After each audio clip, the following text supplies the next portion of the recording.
Je crois que, objectivement, je peux dire qu'il y a un bilan globalement positif de la mandature de 2020 à 2025.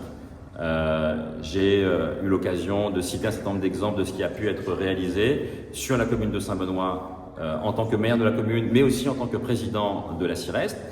Il y a des chantiers qui ont vu le jour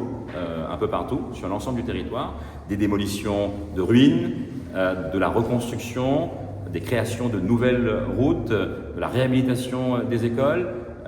aussi des actions en faveur de la solidarité à l'égard des familles, avec notamment la quasi-gratuité de la cantine scolaire, un budget du CCAS qui a aussi été multiplié par 7 entre 2018 et 2025. Et donc,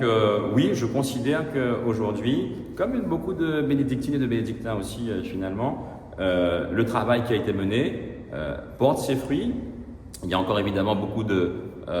travail à mener pour faire en sorte que l'objectif qui est le mien, celui de faire de Saint-Benoît demain la capitale, la vraie capitale de l'Est, soit atteint. Mais ce que je peux retenir, c'est qu'on est de nouveau sur de bons rails, à la fois sur, encore une fois, le plan de l'action sociale, mais aussi sur la partie du développement du territoire, sur le plan économique ou de l'attractivité. Et donc, c'est la raison pour laquelle je considère qu'il est tout à fait légitime, pour ma part, d'envisager un second mandat pour achever finalement le travail qui a démarré en 2020. Et le travail qui a démarré en 2020, il a surtout démarré par la question budgétaire, puisqu'il y avait, je le redis aussi, 19 à 20 millions d'euros de déficit cumulé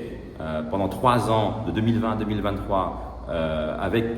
la majorité municipale, nous y avons travaillé et le résultat de ce travail, c'est un déficit aujourd'hui qui est totalement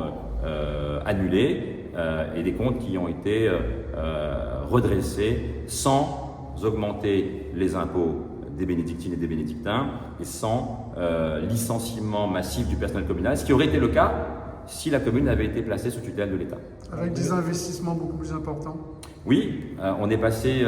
d'une enveloppe d'investissement qui était de 5 millions d'euros seulement en 2020, 2021, 2022 à 30 millions d'euros au cours de cet exercice budgétaire 2025. Donc une capacité d'investissement multipliée par 6 en seulement 5 ans, quand on sait, encore une fois, la situation d'où l'on vient sur le plan budgétaire.